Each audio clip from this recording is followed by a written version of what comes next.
Bismillah. Oke, hari ini edisi baru untuk YouTube saya, yaitu clipping pertama. Ini ada album, isinya adalah clipping tulisan saya ya.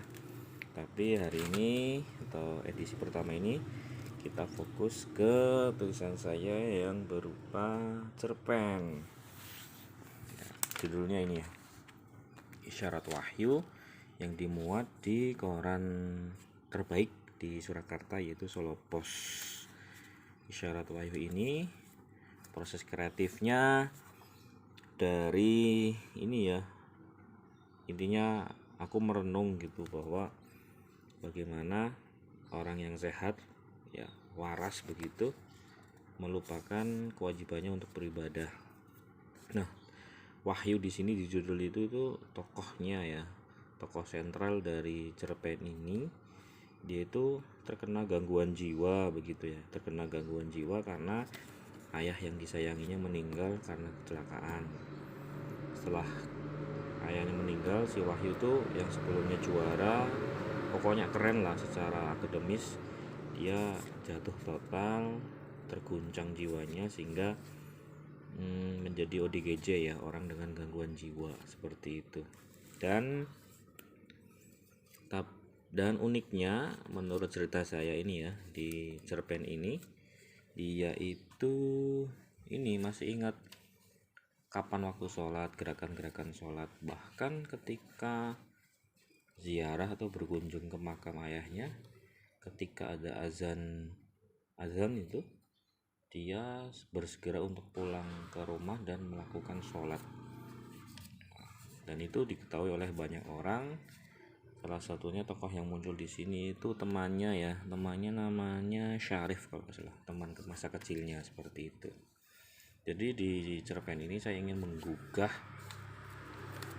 pembaca karya saya bahwa mumpung masih waras ya otaknya gitu ya, masih diberikan kesehatan lahir batin, ayo monggo untuk kewajiban kita ya, untuk terus beribadah di kondisi apapun, sesulit apapun.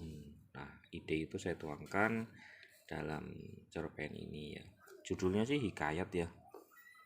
Saya nggak tahu, ini terserah redakturnya. Sebelumnya niat saya masuk ke rubrik cerpen di hari Minggu ya, Minggu di koran Solo Pos itu. Tapi sama redakturnya dia masuk ke Hikayat. Ini terbitan tiap hari Jumat ya, karena barangkali nilai yang terkandung di dalam cerpen ini ada nilai religiusnya ya, jadi masuk ke subrubrik Hikayat gitu ya. Ini kalau untuk karakternya mungkin 8.000 ya sampai 10.000 karakter biasanya ya, 8.000 karakter ya kalau bicara cerpen yang dimuat di surat kabar, sekitar itu gitu. Nah, barangkali teman-teman bertanya gimana cara mengirimnya ya. Kalau mengirimnya sih mudah. Kalau dulu itu masih manual ya, jadi saya ketik di Microsoft Word, kemudian dicetak, di print, dimasukkan ke amplop coklat itu, kemudian saya antarkan ke kantor redaksi ya di koran Solo Pos itu. Sudah kayak gitu, tinggal nunggu di tiap hari Minggu, seminggu 2 minggu lah, atau 3 minggu paling. Kalau dimuat syukur, kalau lebih dari 3 minggu biasanya nggak kemuat gitu ya. Ini nunggu 2 minggu insya Allah baru dimuat. Dan konangannya juga karena dosen saya di SMS pada waktu itu, don tulis sama kemuat neng halaman iki gitu. Itu cara mengirimkan karyanya. Kemudian apa yang diperoleh oleh penulis ya, tentunya ada honor penulisan ya. Untuk honor saya yang cerpennya ini dimuat pada waktu itu, insya Allah kalau nggak 250 ya lumayan lah, ukuran segini dapat honor 250.000 rupiah, pastinya cukup banyak ya gitu.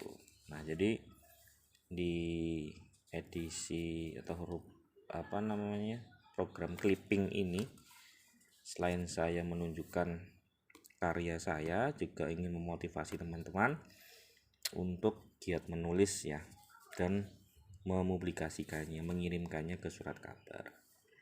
Ya, jadi ini untuk surat kabar begitu ya. Banyak ya, tidak hanya cerpen, ada puisi, ada pers rilis itu juga bisa, karya foto juga bisa gitu. Oke teman-teman, barangkali itu saja yang bisa saya sampaikan. Semoga ini bermanfaat dan menginspirasi ya. Kita sambung ke program clipping yang selanjutnya. Ini program baru ya, saya namakan clipping. Jadi nanti akan banyak saya meninjau atau mereview clipping karya tulisan saya ya, yang sudah saya bukukan di foto album khususnya gitu ya. Oke, terima kasih, salam sehat, salam semangat. Assalamualaikum warahmatullahi wabarakatuh.